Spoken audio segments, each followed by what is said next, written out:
Bienvenidos una vez más a Planeta de Pascua. Hoy vamos a hablar de Maxwell, el genio electromagnético, pero ¿con quién vamos a hablar si no en este Planeta de Pascua? De esto, pues con Roberto Pascua, nuestro compañero físico, astrónomo y miembro de la Real Sociedad Española de Física, que siempre se me va. Roberto, bienvenido.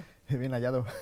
Estábamos hablando antes de entrar de que todo por lo que estamos consiguiendo ahora mismo, por ejemplo, realizar este programa, es gracias a Maxwell en parte, ¿no? En parte, en muy buena parte. Una parte importantísima, de hecho, ¿no? No podemos entender realmente el mundo en el que vivimos sin la electricidad, sin el electromagnetismo, sin el conocimiento que nos ha aportado su teoría, de la cual luego se ha derivado todo lo que tenemos, ¿no? Desde teléfonos móviles, ordenadores, televisión, la radio. Cualquier cosa funciona con electricidad y, como digo yo, lo que no funciona con electricidad es un juguete para niños, incluso hay juguetes para niños, una peonza, sí, efectivamente. Ahí hay física, pero no electromagnética, ¿no? Sí, la verdad es que sí, todo nuestro mundo actual. Esa tercera revolución, por así decirlo, que dicen, ¿no? Industrial, o cuarta, sí, o quinta, o ya no sabemos ni cuál. Hemos pasado de iluminarnos con bujías, que me encanta esa palabra, ¿no? Sí. ¿Sí? O con lámparas de aceite, ¿verdad? A usar pues, cualquier tipo de aparato electrónico, ¿no?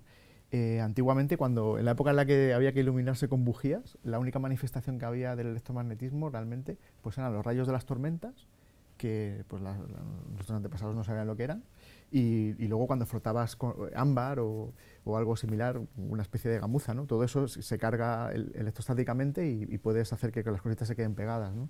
Que me decías un ejemplo con un boli, sí, con el boli, pero sin tinta, ¿no? Pues no, sin tinta, para que no pienses que es la tinta lo que deja pegado el papel. Eso es. Claro, pero da igual, o sea, si tú frotas el boli mucho, ¿no? Con una gamuza, lo que sea, y lo pones sobre un trocito de papel, pues el papel se queda pegado. Que eso es un experimento que hemos hecho todos los niños de pequeños, ¿no? Eso es. Con los antiguos bolis Bic y tal, cuando se te secaban, por ejemplo, que lo puedes hacer. Así, lo de secarse es por eso, simplemente para que no pienses que es la interacción con la tinta lo que lo pega, ¿no? Y era como magia, ¿no?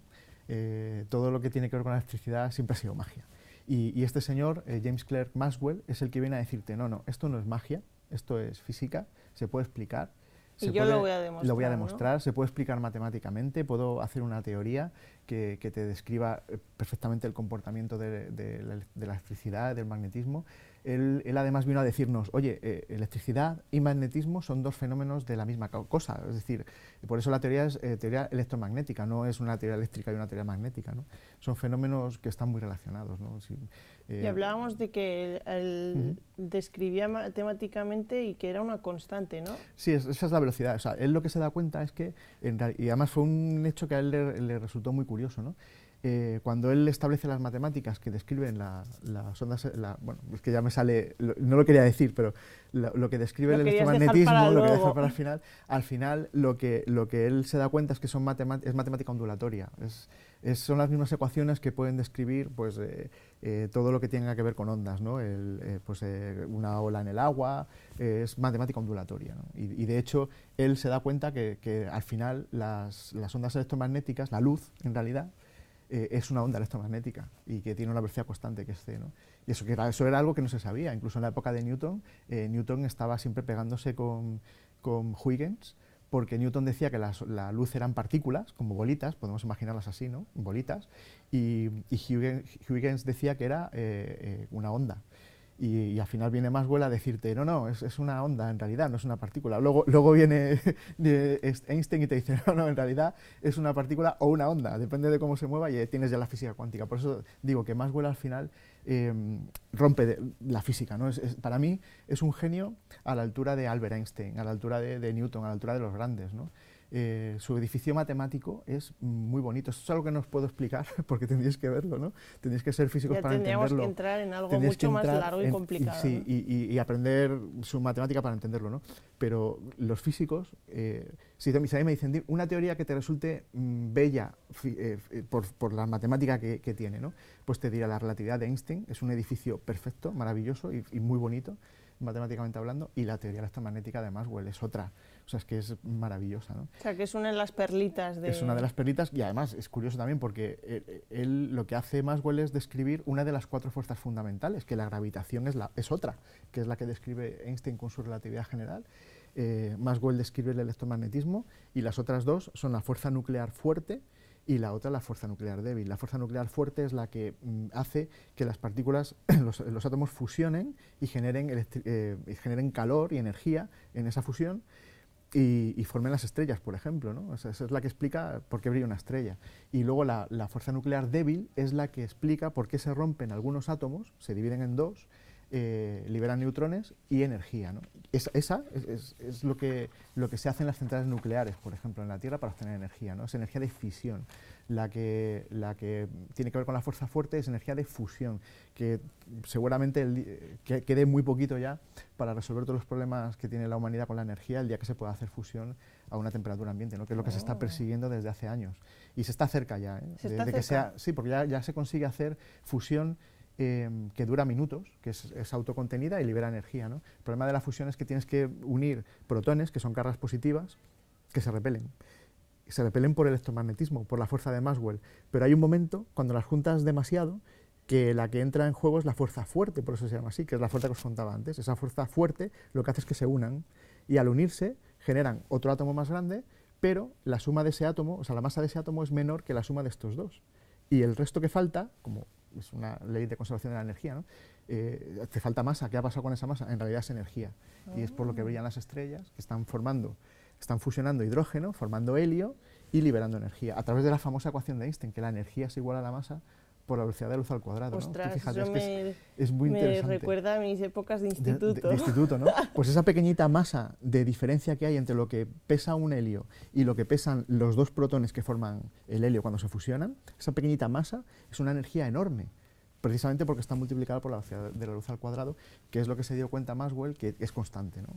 Y que es la velocidad a la que se desplazaban esas ondas que él había descrito matemáticamente y que tienen que ver con el electromagnetismo. Hablábamos además de, bueno, Maxwell, me comentabas que era escocés y además que me decías tú que querías destacar, ¿no? Que era buena persona. Sí, fue un genio, hablando de ciencia, pero luego como persona, era una persona maravillosa, ¿no? Y un ejemplo de ello lo teníamos en que él dedicaba parte de su día, al final del día, a dar clase de física a aquel que quisiera ir a sus clases, ¿no? Y iban obreros, trabajadores, gente que salía de la fábrica de aquel entonces, que pues, la vida de un obrero de aquel entonces no era nada sencilla, ¿no? Y en vez de irse a una taberna o lo que sea, pues él les ofrecía otra cultura de ocio, ¿no? Pues vente aquí conmigo y te enseño física. Y tenía muchos alumnos que iban allí simplemente a escucharle hablar de física porque le ponía pasión. A lo mejor muchos no se enteraban de lo que estaba haciendo, ¿no? Pero otros sí, quizás.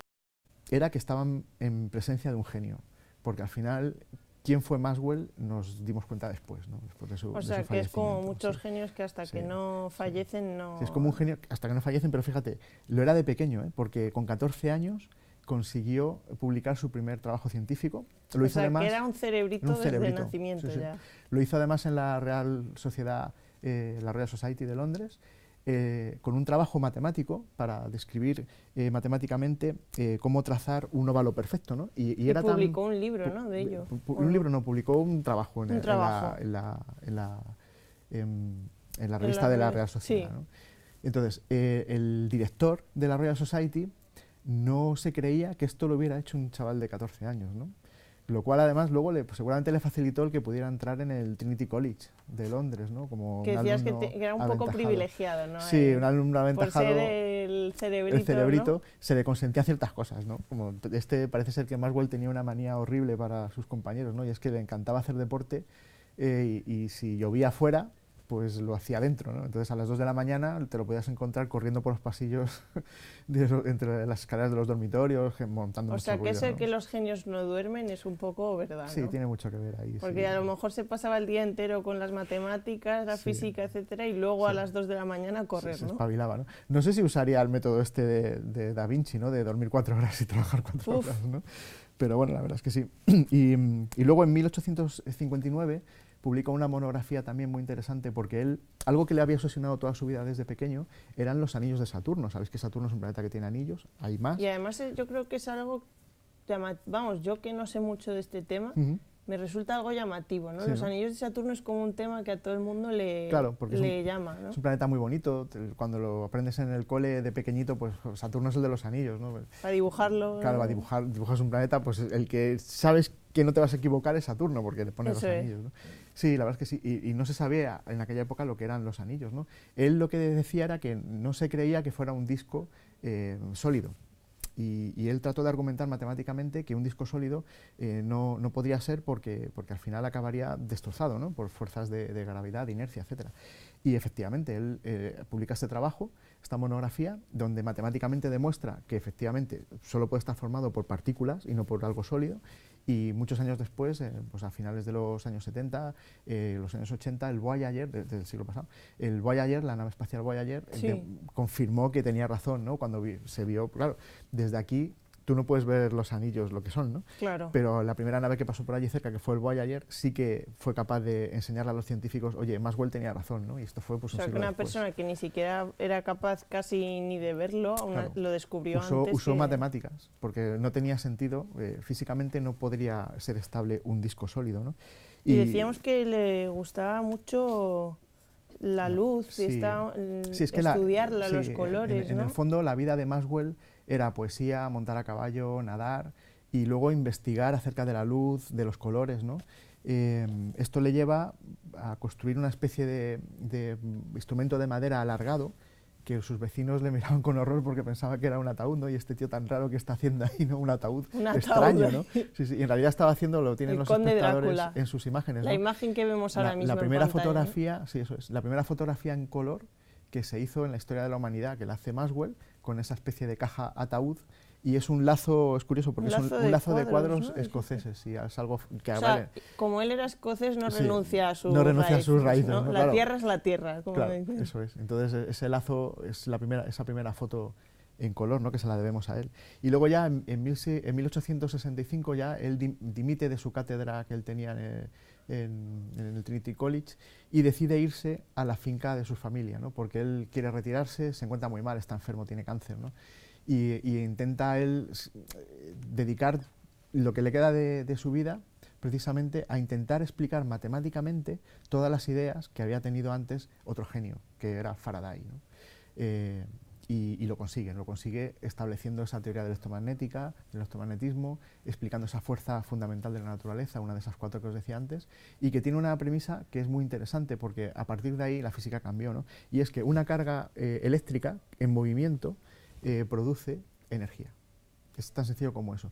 Lo usamos en las dinamos. Acuérdate cuando, no sé si tú has llegado a vivirlo, yo lo he vivido en las bicicletas antiguas, teníamos la famosa luz, la bombilla de la bicicleta. Que si pedaleas se enciende. Claro, le dabas a un botoncito, una palanquita, y eso pegaba la dinamo a la rueda. Con el movimiento de la rueda se movía una ruedita que tenía la dinamo, y eso que está haciendo realmente, en realidad lo que tienes, que lo tienen los coches también, es un hilo de cobre que haces que se mueva. Entonces, al moverse el hilo de cobre, en realidad lo que estás haciendo es que eso genera una corriente eléctrica.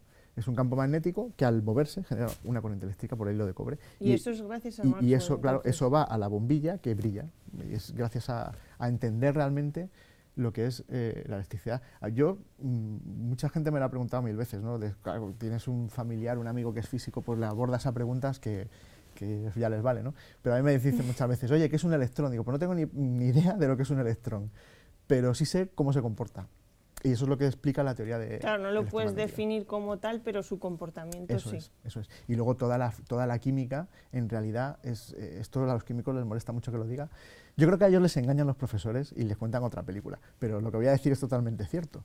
La química no es más que una teoría final de la física, es decir, con el electromagnetismo puedes explicar perfectamente la química. Al final, la química son fuerzas de Van der Waals que se explican todo a través de la teoría que ha establecido Maxwell y de la física cuántica también, evidentemente, ¿no? Cuando entras ya a niveles más profundos, ¿no? La cuántica también surge de eso que te acabo de decir, ¿no? Que una partícula eléctrica en movimiento genera energía, porque no sé cuánto tiempo me queda. Estamos al final, pues te lo cuento otro día, pero ya verás, te lo cuento otro día, ya verás qué interesante es porque de aquí sale toda la física prácticamente que va a venir, toda la física cuántica, etcétera, sí. Pues hablamos todos los días de genios contigo, Roberto, pero yo digo que un poco genio tú también eres, ¿no? Y hablamos de Maxwell, cómo daba esas clases de física, pero aquí todos los espectadores, al igual que yo, disfrutamos de tus clases también de astronomía y de física, así que muchísimas gracias, Roberto, por estar con nosotros siempre. Muchas gracias a vosotros. Y a todos vosotros, los espectadores, os esperamos aquí en nuevas ediciones de Planeta de Pascua en Déjate Historias Televisión. Quedaros por aquí que tenemos muchas más cosas que contaros.